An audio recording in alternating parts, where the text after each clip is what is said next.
নমস্কার, আলোয় ফেরা ইউটিউব চ্যানেলে আপনাদের সকলকে জানাই সুস্বাগত। আজকে একটি বিষয় নিয়ে বলবো যে শিক্ষা, পড়াশোনা।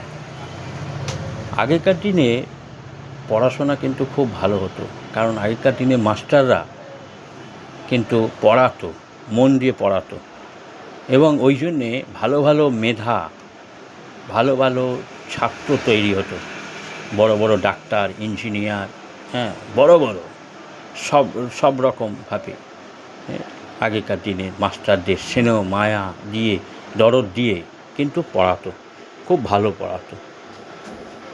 কিন্তু এখন যে টিচার বা মাস্টার যারা পড়াচ্ছে স্কুলে, তারা কিন্তু মন দিয়ে পড়াচ্ছে না, তারা কিন্তু দরদ দিয়ে পড়াচ্ছে না, তারা কিন্তু ভালোবেসে পড়াচ্ছে না।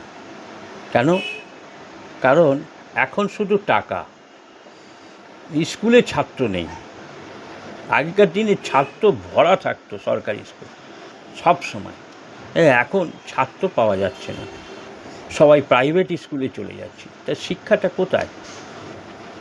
এখানে সরকারি মাইনে, মোটা টাকা মাইনে পড়াবে ভালোভাবে তা নয়, তারা পাঠিয়ে দিচ্ছে প্রাইভেট স্কুলে। আর প্রাইভেট স্কুলে তো মাইনে কম, ভালো পড়াচ্ছে।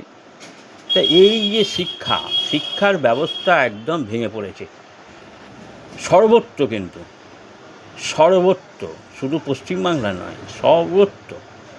তাই শিক্ষাকে ভালোভাবে তৈরি করতে গেলে ভালো ভালো মাস্টারের প্রয়োজন, যারা ধৈর্য দিয়ে ছাত্রকে পড়াবে।